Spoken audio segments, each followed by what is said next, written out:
High court में एक नई पिटीशन तुरंत अर्जेंट लिस्टिंग के लिए क्या करना पड़ता है?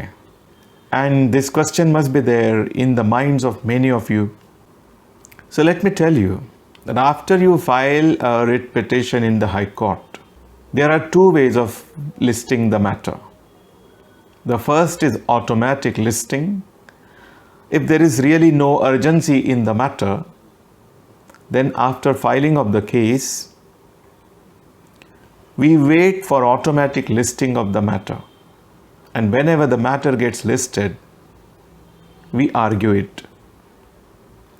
But many times, because of overwork before the court of many new urgent matters, the case that we have filed even takes long time for automatic listing. So time comes when, after waiting for a reasonable time, the newly filed matter doesn't get listed before the High Court. Then attempts are made to get it listed. But that is about a case which doesn't really involve any urgency. But now let me directly come to the question that is asked by our friend.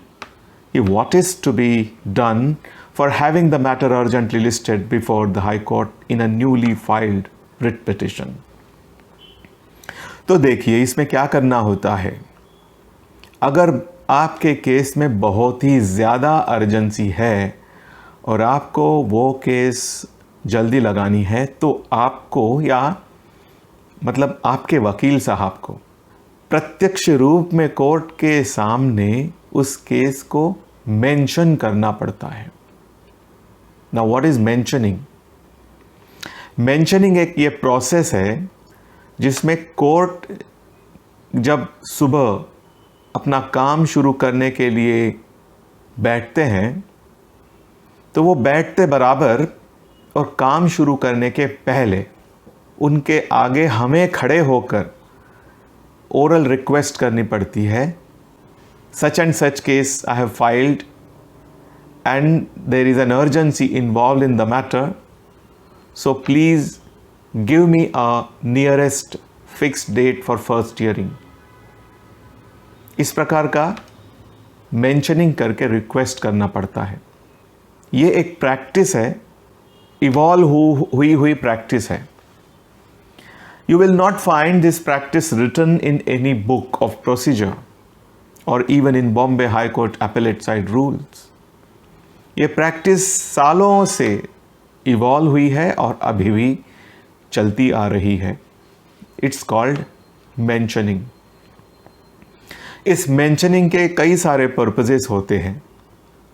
जैसे कि already जो matter court के सामने listing में लगा हुआ है, board पे लगा हुआ है, उसे अगर आप एडजॉर्न करना चाहते हैं, आप वेट नहीं करना चाहते उस मैटर को निकलते तक, क्योंकि अगर मैटर सीरियली निकले और आपका मैटर नीचे है तो वहाँ वो पहुँचने तक और तब एडजॉर्नमेंट की रिक्वेस्ट करने तक आपको बहुत वेट करना पड़ेगा.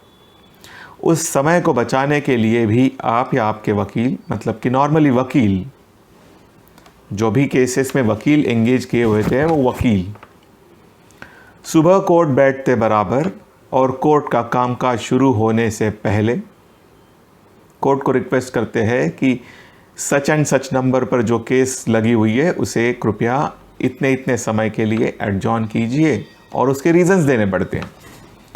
ये रिक्वेस्ट सुनने के बाद कोर्ट को अगर ठीक लगती है रिक्वेस्ट, तो कोर्ट एडजॉर्नमेंट देते हैं, एक तारीख देते हैं, या कुछ समय के बाद 2 वीक्स 4 वीक्स के लिए एडजॉर्न करते हैं. ये एक पर्पज़ होता है.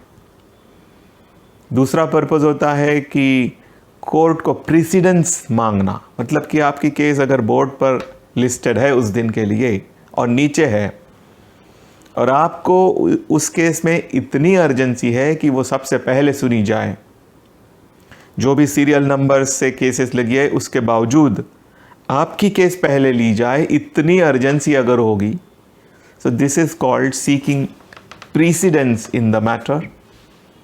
और फिर वो भी रिक्वेस्ट कोर्ट को की जा सकती है, और उसमें अर्थात कारण देने पड़ते हैं कि what is the deathly urgency in the matter.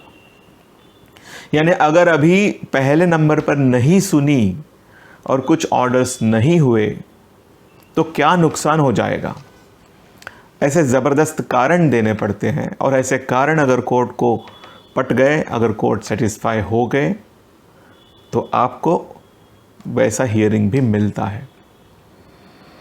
और इसके बाद ये भी एक उद्देश्य होता है जिसके बारे में आपका प्रश्न है, अर्जेंट लिस्टिंग अगर करनी है केस की, मतलब कि आपके वकील ने या आपने केस दायर कर दी है और आपको तुरंत उसमें डेट चाहिए जल्द से जल्द, या जिस दिन मेंशन कर रहे हैं उस दिन कोर्ट के बोर्ड पर केस ना होते हुए भी आपको उसी दिन उस केस की लिस्टिंग करनी है, तो उस पर्पस के लिए भी अर्जेंट मेंशनिंग आप कर सकते हैं। मतलब कि जैसे मैंने थोड़ी देर पहले बताया, कोर्ट्स बैठते बराबर और पहला मैटर कॉल आउट होने के पहले आपके वकील साहब कोर्ट के सामने खड़े होकर अर्जेंट डेट की रिक्वेस्ट करेंगे।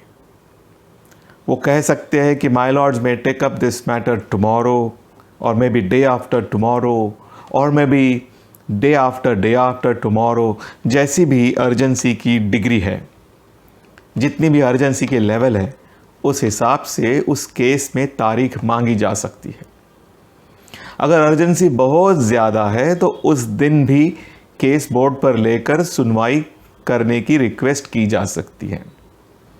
हाँ, सबसे महत्वपूर्ण बात आपको याद रखनी है कि इस तरह से मेंशनिंग करते वक्त आपके पास अर्जेंट लिस्टिंग क्यों चाहिए, इसका सेटिस्फैक्टरी रीज़न तैयार होना चाहिए। और वह रीज़न सुनने के बाद अगर कोर्ट सेटिस्फाई होते हैं तो कोर्ट्स आपको ज़रूर कोई ना कोई पास की तारीख देंगे, उनके हिसाब से, उनके सहूलियत के हिसाब से, उनके कन्वीनियंस के हिसाब से। मतलब कि उनके भी बोर्ड्स कैसे कैसे हेवी है या लाइट है, और वो सब संभाल के आपको भी अकोमोडेट करना कैसे, ये सब विचार करने के बाद कोर्ट आपको कोई डेट दे सकते हैं।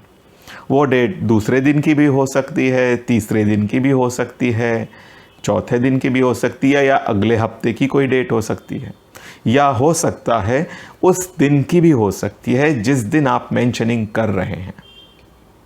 नॉर्मली कोर्ट्स ऐसे मैटर में उसी दिन केस रेसेस के बाद जब वो फिर से बैठते हैं तब लेते हैं। उनको बोलते हैं अर्जेंटली सर्कुलेटेड केसेस, और ऐसे अर्जेंटली सर्कुलेटेड केस का अलग से बोर्ड निकलता है, बोर्ड सेक्शन से। सो दैट्स हाउ अगर आपके केस में there is a deathly urgency, then you can have the matter circulated before the court in an urgent way in this fashion. अब कुछ और बातों का भी आपको ध्यान रखना पड़ता है। केस कोर्ट के सामने लिस्ट होनी चाहिए। इसके लिए आपके केस में आप जब भी फाइलिंग करते हैं तो उस वक्त रजिस्ट्री का कोई ऑब्जेक्शन जिंदा नहीं होना चाहिए। मतलब कि जब आप फाइलिंग करते हैं तो हाई कोर्ट की रजिस्ट्री आपके फाइल की हुई केस को अच्छी तरह से चेक करते हैं, और चेक करने के बाद उन्हें अगर कुछ डिफेक्ट्स नज़र आएँ तो वो डिफेक्ट्स वो नोटिफाई करते हैं या उनकी अलग से लिस्ट बनाते हैं। और जब तक कि वो डिफेक्ट्स रिमूव ना हो जाए, केस कोर्ट के सामने लिस्टिंग के लिए तैयार नहीं मानी जाती। इसलिए जब तक कि आप डिफेक्ट्स रिमूव नहीं करेंगे तब तक वो केस लिस्ट होने के चांसेस कम हो जाते हैं। इसलिए in spite of mentioning before the court, यानी भले ही कोर्ट के सामने आपने मेंशन किया और कोर्ट ने आपको हाँ भी बोल दिया, तो भी हमेशा यह ऑर्डर, यह परमिशन जो कोर्ट की होती है, ये इस कंडीशन को अधीन होती है कि आप ऑब्जेक्शंस रिमूव करेंगे। This goes without saying, it goes unsaid. ये कहने की ज़रूरत नहीं है कोर्ट ने अलग से कि वो आपकी जो रिक्वेस्ट है वो इस शर्त के अधीन रहकर मंजूर कर रहे हैं कि आप केस में के जो ऑब्जेक्शंस है वो रिमूव करेंगे। वो ऑब्जेक्शंस रिमूव करके ही आपकी केस लगेगी, इसलिए आप वो ऑब्जेक्शंस रिमूव करने के लिए बाध्य होते हैं। अब ऑब्जेक्शंस किस प्रकार के हो सकते हैं? कॉमन ऑब्जेक्शन यह होता है बहुत बार कि जो कुछ डॉक्यूमेंट्स आपने जोड़े हैं वो लेजिबल नहीं है, वो क्लियर नहीं है। कभी कोई ट्रांसलेशन का ऑब्जेक्शन हो सकता है, कभी गंदी कॉपी को टाइप कॉपी देने का भी ऑब्जेक्शन हो सकता है। इस तरह के अलग अलग कभी आपके डॉक्यूमेंट्स में सफिशिएंट मार्जिन नहीं है, तो वो टाइप का भी ऑब्जेक्शन हो सकता है। इसलिए एक और महत्वपूर्ण बात आप याद रखें, अगर ऑब्जेक्शंस इस टाइप के हैं जो रह गए तो चल जाएगा काम, मतलब कि अगर कोई पढ़ना ही चाहे उन डॉक्यूमेंट्स को तो पढ़ लेगा, इस टाइप के ऑब्जेक्शंस है। और अगर टाइप कॉपी भी नहीं दाखिल की तो भी जो जेरोक्स कॉपी है उस पर भी से पढ़ा जा सकता है। इस टाइप के ऑब्जेक्शंस है। मेरे बोलने का मतलब है कि अगर ऑब्जेक्शंस इस टाइप के हैं कि वो रिमूव नहीं किए तो भी बहुत रुकावट नहीं आएगी हियरिंग में, तो आप जब आप मेंशनिंग करोगे तो कोर्ट को विथ ऑब्जेक्शंस सर्कुलेशन देने की रिक्वेस्ट कर सकते हैं। Considering the urgency involve in the matter, your lawyer may request the court for listing urgent listing of the matter even with the objections. Of course, with an undertaking that he would remove the objections later on.